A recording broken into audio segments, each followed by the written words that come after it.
Alors bonjour, on se retrouve à la Brunante, c'est assez inhabituel. Mais ce soir, on est dans l'église de Saint-Claude à Laval et je suis heureux de vous y rencontrer. Et nous allons aborder une parole de carême. Une parole de carême, c'est pas une parole triste, hein? C'est une parole qui nous incite à la conversion. Puis la conversion, ça nous fait du bien parce que ça nous tourne vers Dieu. Puis quand on n'est pas tourné vers Dieu, ça fait pas de bien. Alors, la première parole qui nous est proposée est tirée du livre des Chroniques. Et on nous dit que sous le règne de Sédécias, tous les chefs des prêtres et le peuple multipliaient les infidélités en imitant toutes les pratiques sacrilèges des nations païennes. On jurerait en 2024. Et ils profanaient le temple de Jérusalem, consacré par le Seigneur. Et là, ça va aller très loin comme abandon de Dieu, comme abandon de la loi des pères. Et ils vont se retrouver, dans le fond, en déportation. Et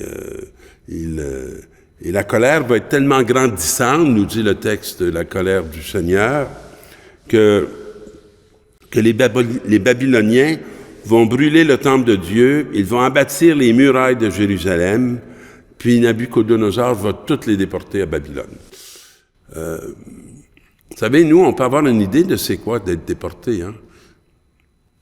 Parce que dans notre belle province, il y a beaucoup de migrants maintenant.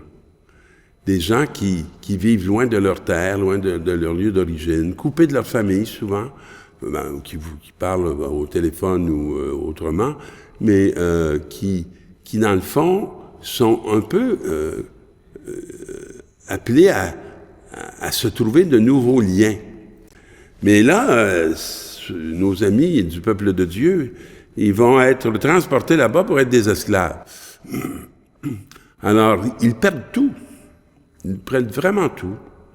Et on dit, la terre sera dévastée, elle se reposera durant 70 ans jusqu'à ce qu'elle ait compensé par ce repos tous les sabbats profanés. Alors, ça nous donne un peu la période de temps.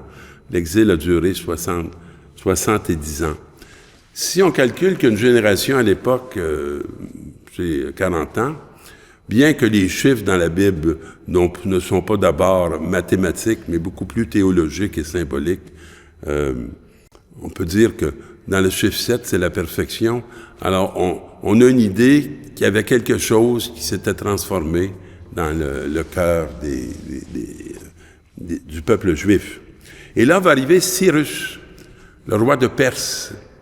Et étrangement, ce païen va dire que le Seigneur Dieu du ciel m'a donné tous les royaumes de la terre et il m'a chargé de lui bâtir un temple à Jérusalem. Alors, il va inviter tout le peuple de Dieu, qui est encore à Babylone, à retourner à Jérusalem. Et c'est une parole qui nous fait voir un exil et un retour. Bien malin serait celui qui devinerait quand nos Québécois vont venir.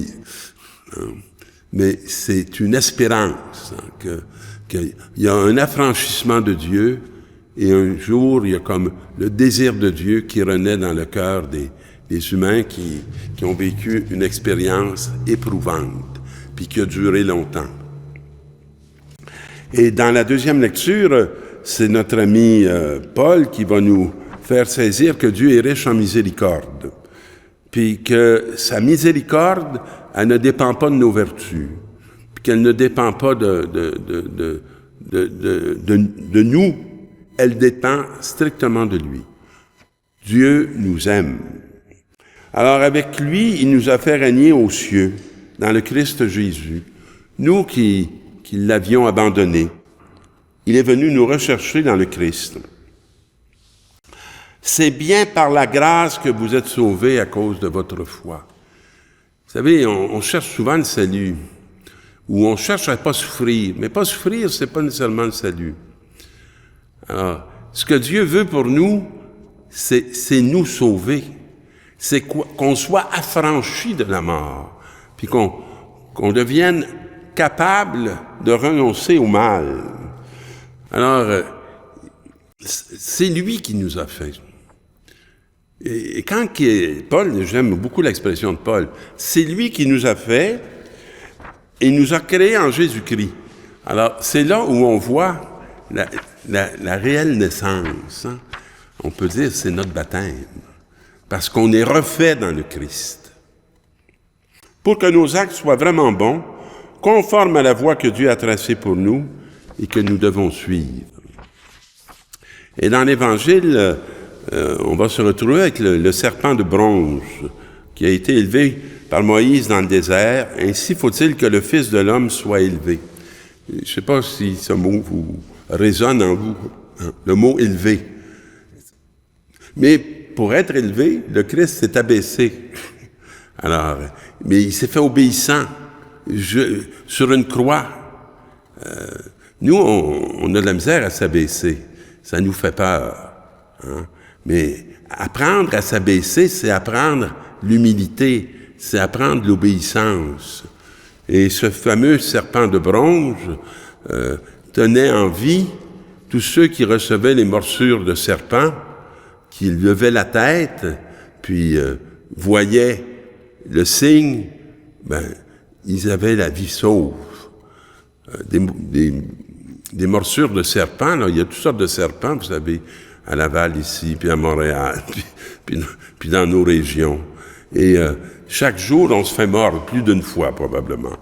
Alors, si on veut rester vivant, rester debout, rester dans la paix, dans la confiance, il faut que notre regard se tourne vers celui qui est élevé sur la croix. Alors, c'est comme une image qui veut nous montrer une façon d'être, une façon de réagir. En effet, tout homme qui fait le mal déteste la lumière. Il ne vient pas à la lumière, parce qu'il a peur que ses œuvres ne lui soient reprochées. Tout ce qui cache, qui n'est pas clair, il a peur que la lumière le mette au grand jour.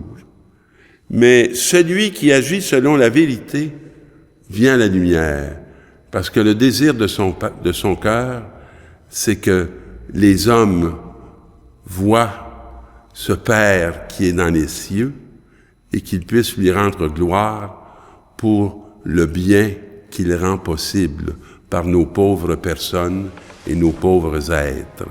Continuons notre carême, mes amis, pour en arriver à cette source de salut et qu'elle puisse circuler en nous, dans nos cœurs. Bonne semaine.